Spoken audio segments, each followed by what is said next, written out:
ಬಹುಶಃ ಇದು ಈ ದೇಶದ ಇತಿಹಾಸದಲ್ಲಿ, ಈ ರಾಜ್ಯದ ಇತಿಹಾಸದಲ್ಲಿ ಒಂದು ಆಡಳಿತ ಪಕ್ಷ ಬಹುಶಃ ಮೊದಲನೇ ಬಾರಿ ಈ ರೀತಿಯಾದಂಥ ಅದೇನೋ ಜನಾಂದೋಲನ ಅಂತಕ್ಕಂಥ ಕಾರ್ಯಕ್ರಮದ ಹೆಸರಲ್ಲಿ ಇವತ್ತೇನು ಹೊರಟಿದ್ದಾರೆ.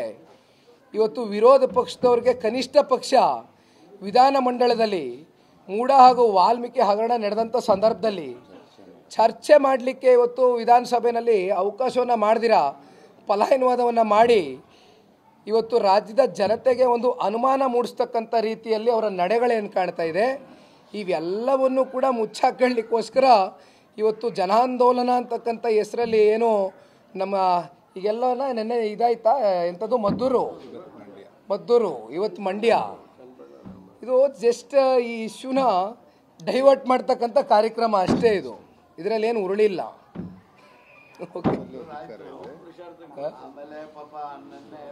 ಏನ ಬೇರೆ ಏನಾರು ಇತ್ತಣ್ಣ?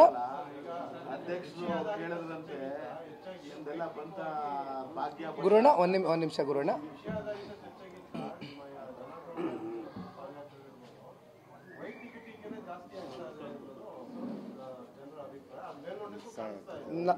ನಾನು ಒಂದು ಮಾತಣ್ಣ, ಬಹುಶಃ ಈ ಪಾದಯಾತ್ರೆ ಯಾವಾಗ ಪ್ರಾರಂಭ ಆಗುತ್ತೆ ಅಂತ ತಿಳಿದು ಬಂತು.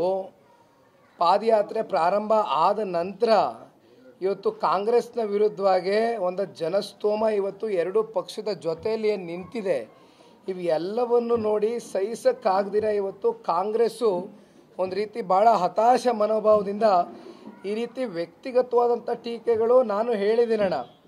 ಏಕೆಂದರೆ ರಾಜ್ಯದ ಉಪಮುಖ್ಯಮಂತ್ರಿಗಳು ಹಿರಿಯಕರಿದ್ದಾರೆ, ಅನುಭವಸ್ಥರಿದ್ದಾರೆ, ನಾನು ಭಾಳ ಕಿರಿಯ ಅವ್ರಿಗಿಂತ.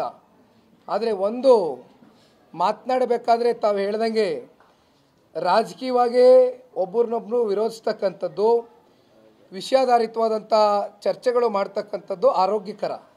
ಆದರೆ ಈ ರೀತಿ ವ್ಯಕ್ತಿಗತವಾಗಿ ಏಕವಚನದಲ್ಲಿ ಭಾಳ ಕೀಳುಮಟ್ಟದಲ್ಲಿ ಮಾತನಾಡ್ತಕ್ಕಂಥದ್ದು ಯಾರಿಗೂ ಕೂಡ ಶೋಭೆ ತರ್ತಕ್ಕಂಥ ವಿಚಾರ ಅಲ್ಲ. ಬೇರೆ ಅಣ್ಣ.